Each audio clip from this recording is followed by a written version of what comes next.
I'll make sure you never feel jealous of anyone else. Ardan said nothing, her gaze distant as she stared out at the horizon. She didn't reply. For the next several days, Ellen left early and returned late, his behavior shrouded in secrecy. Even the household staff noticed something was unusual and couldn't help but tease. "Mrs. Bellos, it seems Mr. Bellos is secretly planning a surprise for you." "Yes, he's so devoted. First he had a piece of custom jewelry made for you, and now he's working on something else. One surprise after another, he never runs out of ways to spoil you." But Ardan remained expressionless, listening to their chatter without a hint of reaction. That evening, Ellen took her hand, his excitement barely concealed as he led her to the door. "Ari, I'm taking you somewhere you'll love it," he said with a smile. Ardan was about to refuse when her phone buzzed. It was a message from Eloan. "Ardan, why don't you guess who's more important to him now, you or me?" The next moment, Ellen's phone vibrated as well. Ardan glanced over and caught a glimpse of the screen. It was a photo from Eloan, a close-up of her legs in black stockings, accompanied by a playful message, "Don't keep me waiting." Ellen's eyes darkened as he stared at the image, his Adam's apple bobbing slightly. A few seconds later, he tucked his phone into his pocket and turned to Ardan. "Artie, there's an issue with a project at work. I need to handle it right away," he said, his tone unusually hurried. "Let's save the surprise for next time, okay?" Ardan met his gaze silently, her eyes searching his. Then she let out a soft laugh, one that sent an inexplicable unease rippling through him. Without a word, she opened the car door and stepped out. Ellen hesitated for a moment, but after only 3 seconds, the car roared to life and sped off, leaving her standing there. Hours later, Ardan received a message from Eloan. It was a photo of a trash bin filled with ripped open condom wrappers. "Ardan, you've lost again. Can you believe it? I'm still pregnant, and yet he couldn't wait. How much do you think he loves me?" Eloan's tone was dripping with triumph. Ardan stared at the photos for a moment, but her expression remained calm and unshaken. She had already decided to leave, none of this could hurt her anymore. Over the next few days, Ellen didn't come home. Ardan didn't ask or care to know where he was. However, Eloan kept her updates constant. One day, it was a photo of fruit sliced into perfect cubes. Another day, it was cabinets filled with luxury goods. Then, it was a picture of a meal Ellen had cooked himself. Each message was a declaration of how much Ellen supposedly loved her. Ardan ignored them all. Instead, she focused on removing every trace of herself from the house. If she was going to disappear, she would do so completely. On the first day, when Eloan sent a photo of Ellen peeling shrimp for her, Ardan prepared a fire pit and burned every photo she had ever taken with him. On the second day, when Eloan sent a picture of her kissing Ellen under an oak tree, Ardan hired workers to uproot every cherry tree Ellen had planted in the villa's backyard. On the third day, Eloan shared a compilation of Ellen's romantic declarations from her livestream. In response, Ardan dug out the hundreds of love letters Ellen had written to her over the years. The letters had yellowed slightly with age, but his handwriting remained clear and bold. She ran her fingers over the words one last time, then fed every single letter into the shredder without a hint of hesitation. On the morning of her planned departure, Ardan awoke to find Ellen standing by the bed. He was holding her phone, his expression dark and unreadable as his gaze met hers. "Ari," he said quietly, "you just received a message saying something was successfully deactivated. What were you deactivating?" Her heart skipped a beat. She quickly took the phone back and unlocked the screen. It was the confirmation message for her identity cancellation, but she dared her tone, turning serious. "If the day ever comes when I don't love you anymore, not even killing yourself in front of me will change a thing." The memory faded like a distant echo as Ellen pulled a box of sweet cream puffs from behind his back, his smile filled with warmth. "As expected, I can never hide anything from you." Ardan gave a faint smile and said slowly, each word deliberate, "That's right. You can't hide anything from me." For a moment, Ellen's heart skipped a beat, a vague sense of unease creeping in. "Ari," he murmured, his voice low, but Ardan didn't respond. She simply got up and headed to the bathroom to freshen up. When she returned, she saw Ellen hurriedly leaving the villa. She stood silently for a couple of seconds before following him outside. The moment she reached the door, she froze. Not far from the entrance, Eloin was standing there, bold as day. Ardan's surprise was nothing compared to Ellen's. His expression darkened, and he stormed toward Eloin, his grip tightening around her wrist. "Are you out of your mind? Why are you here? I told you that when Aries home, you're not allowed to show up."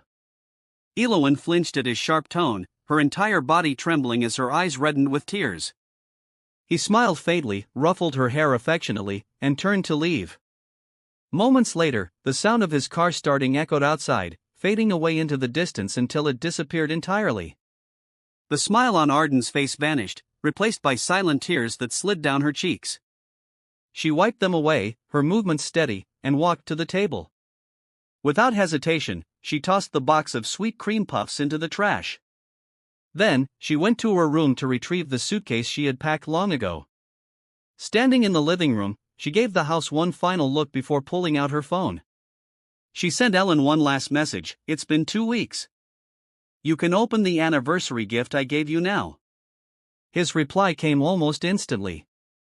"Sweetheart, I'll be back soon. Let's look at it together, then." Ardan smiled faintly. "Together, Ellen?" "It'll only be you," she replied to him in her thoughts. "For the rest of your life, you'll be all alone." Without hesitation, Ardan removed the SIM card from her phone. Then, as if discarding something insignificant, she tossed it into the trash. Grabbing her suitcase, she stepped out the door. The morning sun blazed brightly, casting the world in golden light. From this day forward, no one, no matter where they searched, would ever find Ardan again.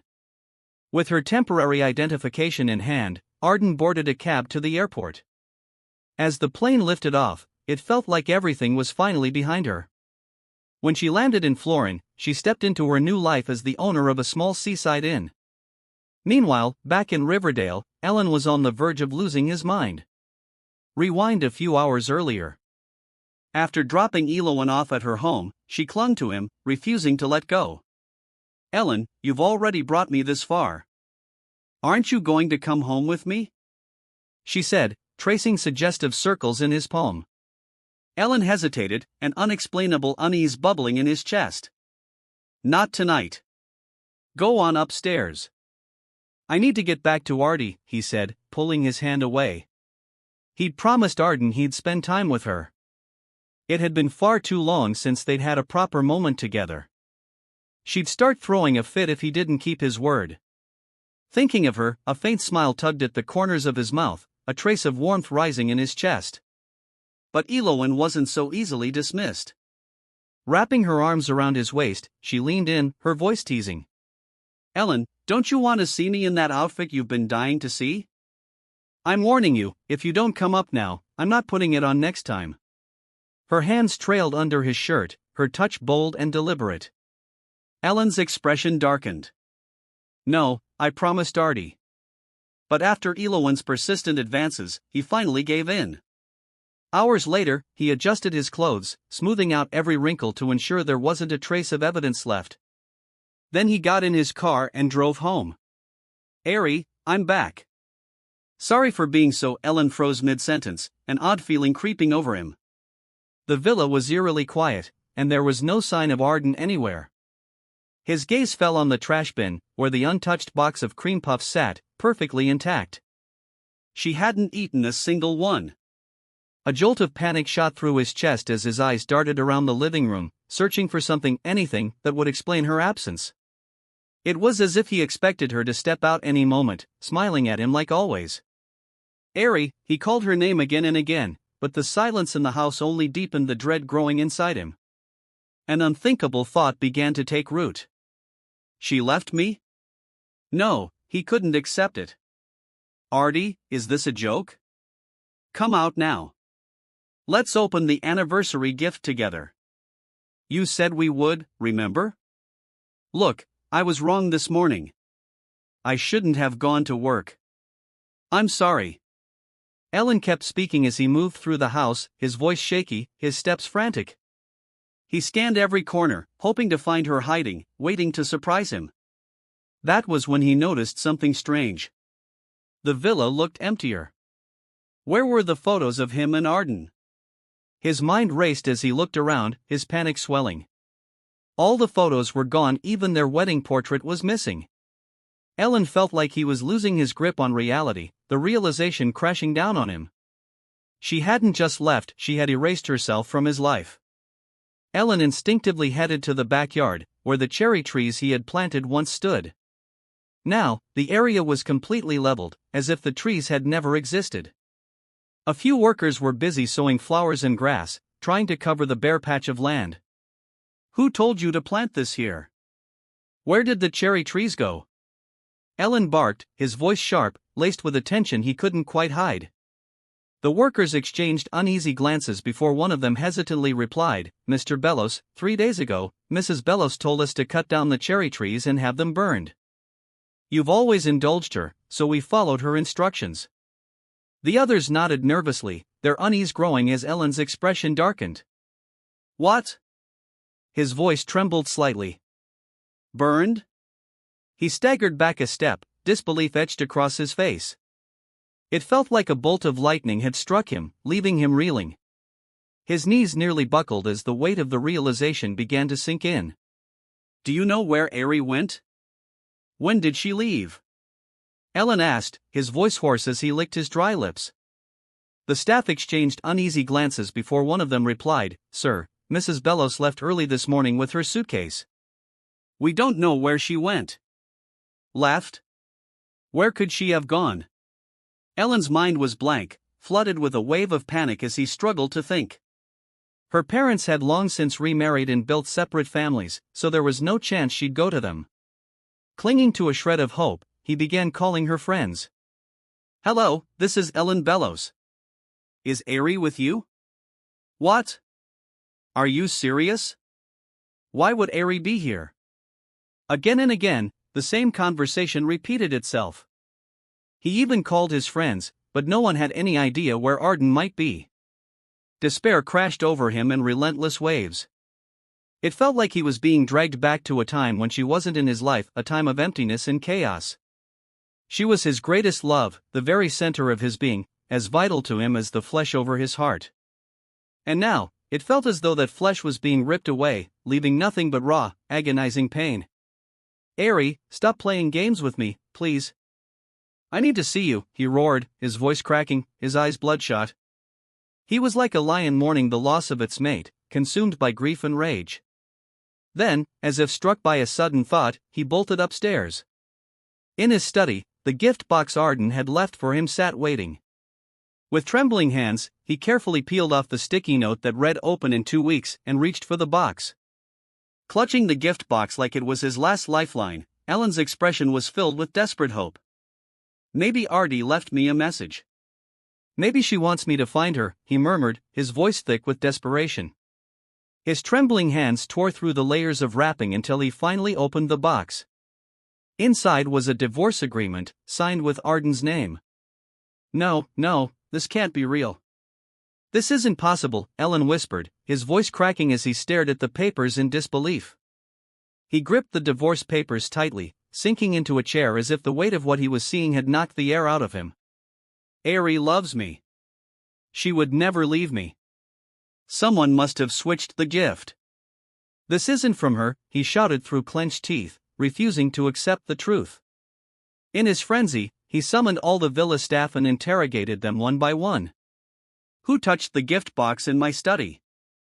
Tell me." The maids exchanged uneasy glances, their voices trembling as they replied, "Mr. Bellos, we only clean the house. Without orders from you or Mrs. Bellos, we would never touch anything we're not supposed to." "That's right, sir. If you don't believe us, you can check the security footage from the study. You will know we're not lying," one of them added nervously. Their words hung in the air, but Ellen's mind was too chaotic to process them. All he could see was the divorce agreement in his hands, a stark reminder of what he refused to believe. Every single staff member swore they hadn't touched the box, but Ellen refused to let it go. It wasn't until the security footage played before his eyes, fast-forwarding through the last 2 weeks, that reality finally sank in. Deep down, he had known all along. The box in his hands was the exact one Ardan had left for him 2 weeks ago. But he had been clinging to denial, desperately hoping for an explanation, any explanation that would prove him wrong.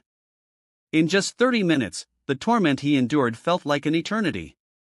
Every question he asked, every desperate plea, was a futile attempt to summon a miracle, some shred of hope that someone would tell him Ari didn't really want to leave you. But the truth was as merciless as it was undeniable. On the screen, he watched Ardan's steady hand signing her name on the divorce agreement, stroke by stroke. Her resolve was painfully clear. She had given up on him. She wanted to leave. But why? The question gnawed at him as he sat there, paralyzed, clutching the divorce papers. He forced himself to replay every moment of their recent interactions, every detail of their time together. The subtle cracks in their relationship and the quiet signs he had ignored began to surface with stark clarity. Each memory cut him deeper, the pieces of her unhappiness forming a picture he couldn't look away from. Maybe Ardan had known about the affair all along. The thought hit Ellen like a bolt of lightning. He had convinced himself he was careful enough that he could balance Ardan and Elowen without either world colliding. Elowen was nothing more than a fleeting distraction, something he would never allow to touch Ardan's world, or so he thought. But somehow, Ardan had found out. When did it all start? How could she be so resolute, so ruthless, as to divorce him and vanish completely from his life? His vision blurred as tears welled in his eyes, slipping past his defenses. And then, a memory surfaced, a moment from years ago, when Ardan had agreed to marry him. "I'll do my best to be a good wife," she'd said, her voice steady and sincere. "But I'll never tolerate being lied to. If you ever deceive me, I'll disappear from your life forever." Back then, Ellen had been so confident, so certain he would never betray her. He loved her too much and wanted her too deeply. He'd felt as if he could rip his heart out, lay it bare before her to prove his devotion. But somewhere along the way, things had changed. The constant nudging from his friends, the monotony of married life, and the unending stream of temptations each had chipped away at the man he used to be. Bit by bit, he had lost the earnest heart he once gave her. He let himself drift with the tide, chasing after fleeting thrills. And when Elowen threw herself at him, luring him with her clumsy, obvious seductions, he accepted it. His friends had egged him on, assuring him that Ardan would never find out, and she would remain her usual loving self, completely unaware. Caught in that false dream of control, Ellen foolishly believed he could keep everything perfectly balanced in his hands. But he had forgotten that Ardan was never the kind of woman to tolerate betrayal in silence. The proof was right there in her parents' story, a vivid and painful lesson that shaped her resolve. Her father and mother had once clung to their marriage for the sake of their child, only to end up bitter and resentful. They became not just estranged, but enemies, their love eroded by years of conflict and accusations. Even their affection for Ardan had been worn down by their endless entanglements, until they viewed her with nothing but blame and disdain, barely able to stand being in the room with her. Ardan had grown up witnessing it all, and she was determined never to repeat their mistakes. Once she discovered Ellen's betrayal, it was impossible for her to forgive, let alone endure it. She had her pride, and when her heart was shattered, there was no piecing it back together. Rather than becoming like her parents, two bitter souls trapped in a toxic marriage, it was better to part ways early, no matter how painful. Ardan knew Ellen too well. She understood with absolute clarity that if he discovered she planned to divorce him and leave, he would never let her go. He would use every method, every ounce of power, to keep her by his side. That was why she left everything behind, the country, her past, her identity, and vanished completely from his world. Realizing this, Ellen couldn't suppress the bitter, burning anguish in his chest. "No, Artie, no. I won't let you go. I can't let you go." Ellen instinctively wanted to tear the divorce papers in his hands, but then a sobering realization struck him. This might be the last thing she had left him. If he destroyed it, he'd lose even this final, fragile connection to her. His fingers traced over Ardan's signature again and again, his eyes filled with aching longing. "Artie, it's my fault. I shouldn't have been with another woman. I only love you. You can hit me, yell at me, anything you want. Just please, don't leave me. I can't live without you, Ari." He repeated his apologies over and over, until his voice was raw, cracked with desperation. But the person who needed to hear them wasn't there. It was all in vain. Ardan, I haven't signed these papers. That means we're not divorced. We're still husband and wife, and I will find you. Ellen's eyes burned with determination as he spoke, his jaw set with resolve. He would never let her go.